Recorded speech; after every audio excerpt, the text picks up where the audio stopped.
once you've done exactly what I just described, you're going to have an actual chapter by chapter outline. Mm-hmm.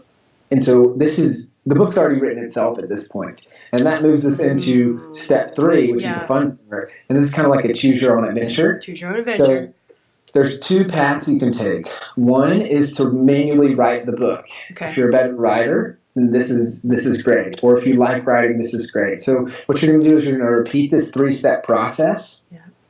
Chapter by chapter. So, for example, you start with chapter 1, Mm-hmm. and you spend 10 minutes mind mapping everything you know about that chapter. Then you spend 10 minutes turning that mind map into an outline. Then you spend 45 minutes writing that chapter, going point by point from the outline. Now, this is going to feel a little weird at first, but this is exactly what me and my brother did to write our first book. It's 225 pages. We wrote it in a week. We just did that chapter by chapter by chapter. So that's the one road that you can travel. The second road, or the second part of the Choose Your Own Adventure, is to actually speak the book. So if you're a better speaker than you are a writer, right, you can do that same process. You mind map and outline each chapter as you go, but then instead of spending 45 minutes to an hour and a half typing the chapter, Yep. you spend 10 to 15 minutes speaking it point by point, Yep. and then what you're going to do is have that transcribed, and now you have a full shell of a book that you can start to edit and mold, or that you can even hire an editor to start to mold, and then instead of staring at the blank page, you've got some really good stuff to work with. Mm-hmm. And I've seen people speak out their book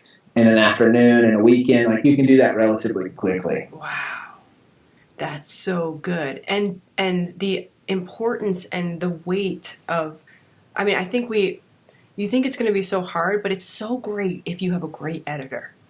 If you can find an editor, a person that, gets your voice, like that you have no idea how much that is going to help your book. Makes a huge difference. Huge. Because it's still your words. It's still you. People are so scared, I think, of releasing that to an editor, but their gift is different. I think an editor, I don't know if you think this, Chandler, but it's just a different gift, different person. Oh, for sure. For sure. I have a friend, Josh Shipp, that talks about, there's different skill sets. And when he does his speeches or when he does his books, I think I may be misquoting a bit here, but I think he breaks it down into the 3 parts of the process. Okay. You've got the researcher, the writer, and then the editor. The writer. And so basically the researcher is great at compiling a ton of information for this work, whether it be a speech or a book or et cetera. Yep. Then the writer is best at taking that research and going from 0 to a draft. Okay. And then the editor, or I think he calls it a different name, is best at taking that draft and turning it into a final masterpiece. Now, some people, they have those 3 skills within them. Mm-hmm. They'll obviously will be better at certain parts than the other. Right, For me, I personally, like you just said, it's a very different skill. Yes. So I feel like that I'm better at the editing part. And maybe we could add a 4th thing, which is like the polisher, which would actually be like what I would consider an editor mostly. Okay. But I feel like I'm good at taking a draft. Yep. And really just molding it in, but I'm actually pretty horrible at going from blank page to a draft. That's just so intimidating to me. So, everyone has their unique piece of the puzzle, but that kind of speaks to exactly what you were just saying. But it's so great to know that there are people out there, and there are sites, and I know you teach them in self-publishing school kind of where to go to find these people, but there are these people that can propel you forward into those large sections that you hate doing. Editing is like slow death to me. So or maybe the polisher, maybe I should say that. So fine editing, editing, a line editor, that's really challenging. I don't know how to use a semicolon. I don't know. But there are people out there that that lights their fire. They love to do it. For sure. And I'm happy, and you can just be happy to give them your money, So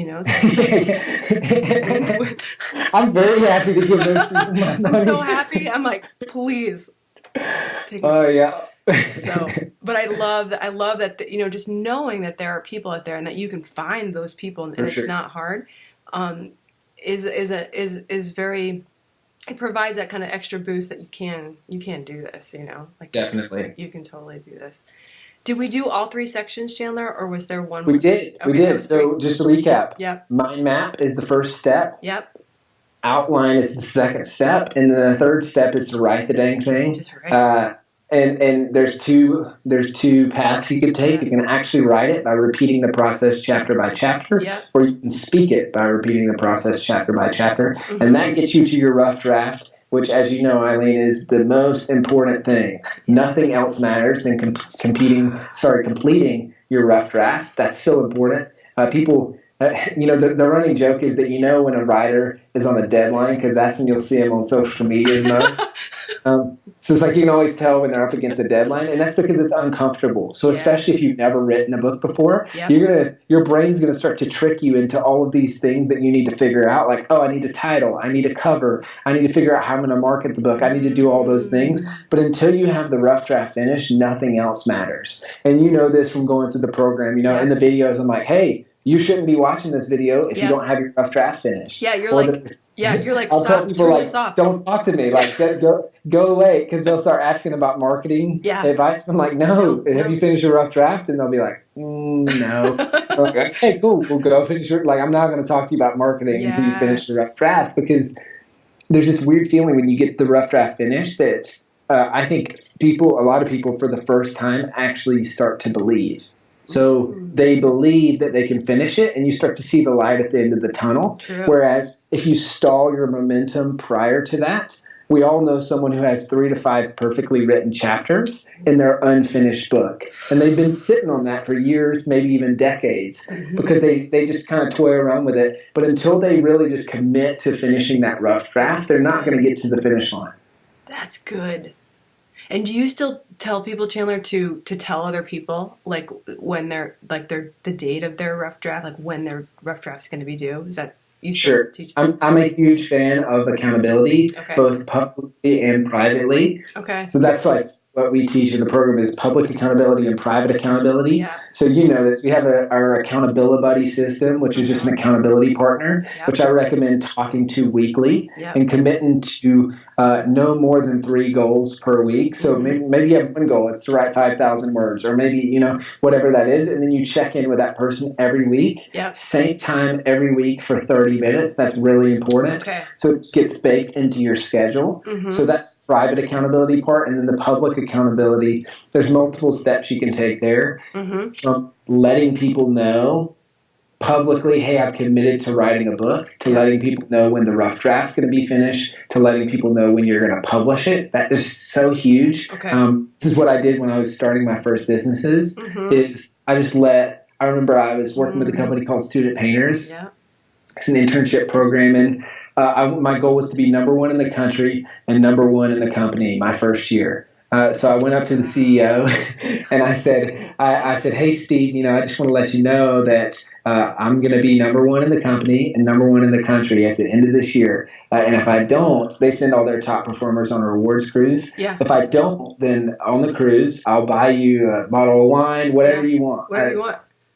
I'm accountable to this. And he was like, I really like that. Give me a call in a couple weeks. And I gave him a call, and he's like, hey, how about this? Let's talk every 2 weeks. So I'm the only one, like, in the whole company, in the whole country, like, I've got the CEO on speed dial, and every 2 weeks I'm calling him, and he's giving me advice. He's giving me pointers. And so I've just seen so many things like that happen when you kind of get the guts to publicly proclaim that you're going to do something.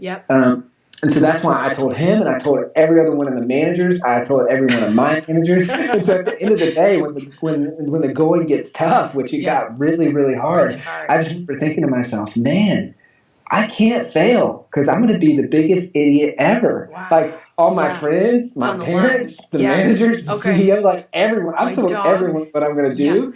And so that actually is what pushed me through the toughest times. And then I ended up hit number 1 in the country, number 1 in the company. Kind of like breaking a record for all the managers that year. And like it was, just a crazy year, but it's all because I held myself publicly accountable. Wow. That's so good. And I love how, in self-publishing school, you make us do that. And for those of us who haven't experienced that, we get to experience what that's like to be, who out there is calling each other every week to ask, did you do what you said you were going to do? So we get to experience that feeling, and it does make you, I think I've read some statistic that you're like 42% more likely to do what what you said you're going to do if you tell somebody else. Oh, wow. So you're like, Yeah. you're statistically more likely just to do it just because you told someone. For sure. So I believe that. yeah.